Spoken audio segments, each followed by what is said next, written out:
हरे भरे जंगल में एक बाज रहता था। वह अपनी तेज उड़ान और शिकारी नज़र के लिए जाना जाता था।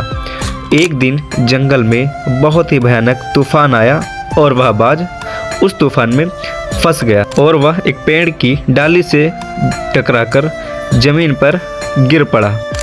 जब वह होश में आया तो उसने पाया कि उसका एक पंख बुरी तरह से टूट चुका है था और वह अब उड़ नहीं सकता। उससे अब लगने लगा था कि भोजन के लिए अब जमीन पर रहने वाले छोटे छोटे जानवरों पर ही निर्भर रहना पड़ेगा।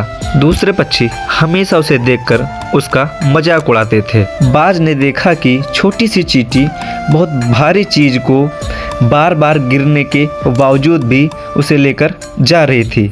बाज ने सोचा, एक छोटी सी चींटी बार बार गिरने के बावजूद हार नहीं मान रही है, फिर मैं तो एक जंगल का राजा। उस दिन के बाद बाज ने स्वयं पे तरस खाना छोड़ दिया और अपने पंखों के साथ व्यायाम करना शुरू कर दिया। वह जब भी उसे दर्द होता तो वह उस चींटी को याद करता कि किस प्रकार वह गिरने के बावजूद भी हमेशा उठती थी।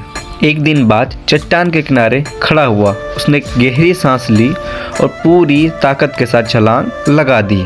शुरू में वह लड़खड़ाया, लेकिन वह नीचे गिरा नहीं और अब उसने हवा के बहाव को पकड़ा और धीरे धीरे ऊपर उठने लगा।